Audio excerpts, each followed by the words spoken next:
Hi guys, and welcome back to the channel. If you're new here, I'm Vandy, and if you're a returning subscriber, welcome back. It's Monday night, so that means it is time for braid school. We did have to take a bit of a break last year, but we came back last week strong with our 100th episode. If you're new here, you can check out this playlist to see how we covered all of the basics of braiding in those first 100 episodes. And we're super excited about this year because for the next 100, we're going to be drilling down into your most important questions with our Becoming a Better Braider series. Not only is this for up-and-coming braiders, it's also for potential clients so that they know what to look for when choosing a braider. If you caught last week's episode, you know that we covered the all-trending boho knotless. We went over the different types of hair you can choose from, and we covered install techniques, but there's so much more to it, and I'm going to be sharing some of those tips with you tonight. But first, as promised, let's go over some of your specific questions from last week's video and social media. If you follow us on Instagram, then you know that we like to post relatable content, especially for up-and-coming braiders. So when this trend happened, I had to jump on it because it just gave me a tickle. Basically, what the video entailed was, why do braiders dread the dreaded blunt cut? And a very good question that came from that video comes from Sasha Talks Tech, and she said, explain it for us non-beauty experts. Why does that mess up the style? I got you. Let's get into it. Using my mannequin as an example here, this is what you would call tapered ends on hair. Essentially means that all of the weight of the hair is at the top and it thins out as you go to the bottom. So it's less that you have to work with at the bottom. Whenever you're doing a knotless braid, or any braid for that matter, if you're trying to tuck the natural hair in, you have to have enough of this hair to tuck it in with. So this is easier for me to work with because as I move down the braid, because the hair is tapered, I can easily wrap it into the tucking. And I don't need to add any more hair to cover it up because I have more than enough hair to cover the natural hair. It's easier for you to move the hair inside of the braiding hair when there's not a lot that you have to cover up with. So you see how seamless we're able to get all of the hair tucked in. None of her natural hair is sticking out. Now let me show you what happens when you come in with a straight blunt cut. This is what we mean by blunt cut, straight across. Now I've started this knotless braid the same way I did this one with the same amount of hair. But now when I get down here to the bottom, it's going to take me a little bit longer to locate the natural hair. And if you have braiding hair that is the same color as your natural hair, it's going to be even harder to find this. Now I have to locate it, and then I have to grip this a whole lot tighter, and I have to make sure that this is completely wrapped before I make my rotation. But here's the problem. As you go down the braid, you're running out of braiding hair to cover the natural hair with, because the density of the hair is higher than when it was tapered at the bottom. So now I have to work extra hard to cover up those ends to get them in there. So if you have very high density hair, like very, very thick hair from root to tip, this makes the process even more difficult. And bonus, if your hair is straight, heat trained, relaxed, those ends are very, very straight, and they're going to fight against the braid no matter what you do. So after about a couple of weeks of wear, if your hair is exposed to heat, if it's exposed to moisture, if you wash it a couple times, your natural hair is going to naturally revert, and it's going to naturally loosen up the braids, and those ends are going to start poking out. There is nothing you can do about that. We can tuck the best that we can, but another problem you see here is that I've used up most of the braiding hair here to cover up that end. But if you have really, really thick hair, what tends to happen is the braid looks fat right here, and now you're left with just a little bit of braiding hair, and so it ends up looking uneven. I don't know if you can see that, but it ends up looking uneven, and then we have to go back in and add more hair to the ends of your braids to make them look seamless all the way through.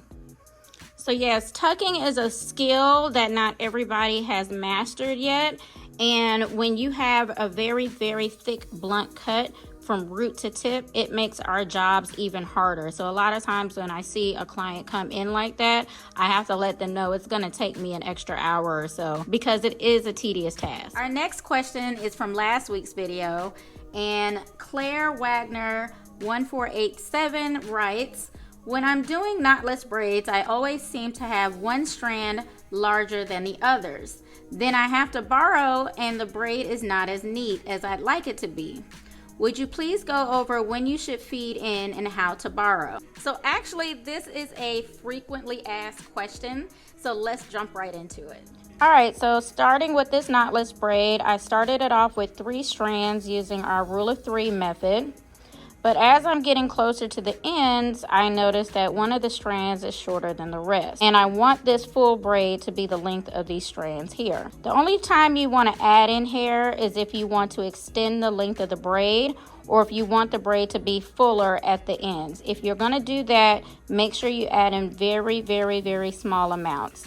It has to be small enough to be hidden by the width of this braid. But since I don't need to add any more hair, I want it to taper off to this length. I'm going to show you how to borrow. In this method, I'm doing underhanded, which means my palms are under, and I'm wrapping over and under. And I can already tell as I'm moving down the strand of the braid that 2 of the strands are heavier and this one is a lot lighter. So I want to thicken it up by borrowing from the other side.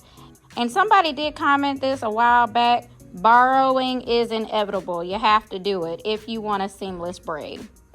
So as a rule of thumb, I borrow always from the right strand, whatever right strand is over here. So I make sure that's my heavier strand, and I borrow and carry it over to the middle strand. So I make sure that that middle strand is my short strand that I want to borrow it to.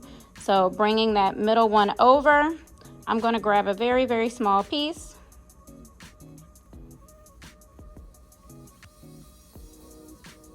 And I'm going to gather that with that middle strand. So now I have full length on all 3. However, this one is still not as heavy as the other one, so I'm going to have to borrow again. But we're going to continue on. Now I can still feel that this one is like a little bit lighter, so I want to borrow from this heavier one here, grabbing a very, very small piece and gathering it to that middle strand and continuing your braid. Now I feel like all 3 legs are equal and I can continue braiding. If you have knots, you have knots because you are borrowing too much hair. That means that your strands are unequal. The only reason to borrow is to borrow from the largest strand to add to the smallest strand so that they become 3 equal pieces. If you're borrowing heavy chunks, it's going to still wrap around itself and you're going to end up with knots in your braids because one of the strands is heavier than the other 2. But that's where you see the knot. It's knotting because the little tiny strands are holding on for dear life. To avoid that, you want to make sure you are borrowing to make the strands equal. If you borrow heavy chunks, then you're going to end up with knots like this. Now, demonstrating with overhand, that means I'm grabbing that middle leg and pulling it up and over. So if you braid like this, the same rule applies. So let's say that this is my lighter leg. I'm still going to grab that strand on the right and pull it to the middle. And I'm going to keep on braiding. So whether you are braiding overhand like this, or underhand like this, borrowing is the same rule. Grab from the heaviest leg and attach it to your middle leg, which should be your lightest leg, and then continue braiding. This is something that you're going to feel in your hands as you move down. You'll be able to feel that one of the legs ain't matching with the other two. And if you struggle with grip at the ends of your braids, it's quite okay to gather them and twist them until you get ready to dip them. That will keep them from unraveling.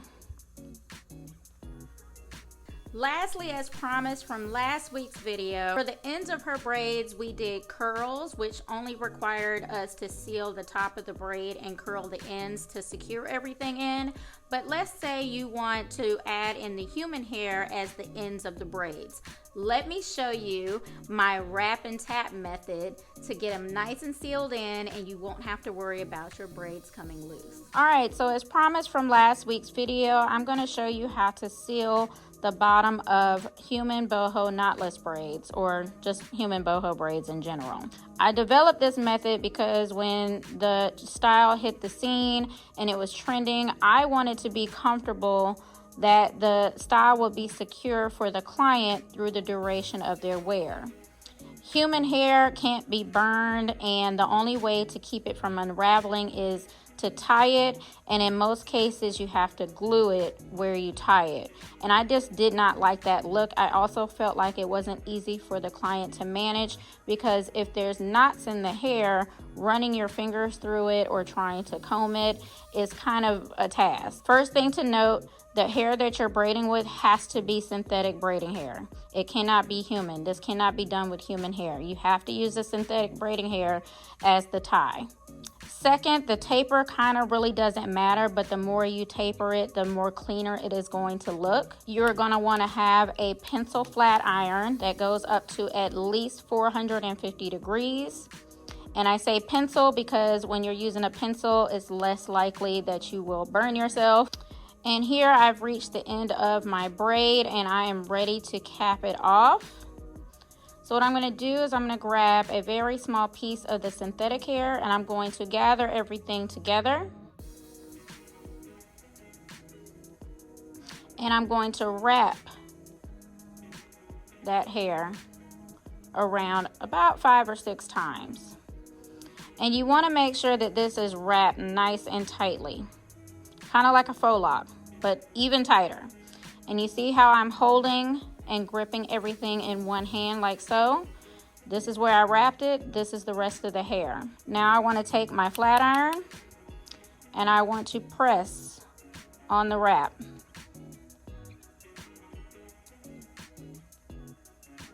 I'm pressing to melt it and mold it together. And an indicator to know that you haven't gone too far, because if you keep this on too long, it will burn through the hair. A key indicator is this one right here. So what I'm doing is I'm holding this until it falls off. Once that falls off, I know that I've gone far enough, and now I have a solid sealed tie. Now the client is free to run their hands through the hair. This method works for all goddess ends. So even if you're using synthetic hair, you can use this method. And even better, because I'm a neat freak, I don't like these straight pieces on the ends. I can freely just cut them off. And now I have a sealed goddess end. Human hair. So that completes today's video. As always, if you learned something, make sure you give us a big thumbs up. It helps the channel out so much. We'll be right back here next week on Monday. So if you have questions that you need demoed, make sure you drop them in the comment section below. For bonus tips and tricks, make sure you're following us on Instagram and TikTok. And just to make sure you are paying attention, we're bringing back the Braid School pop quizzes. So make sure you're taking your notes and turn that notification bell on so that you can ace the next pop quiz and be featured in the next video. Don't forget to hit that subscribe button on your way out, and I'll catch you in the next one. Bye.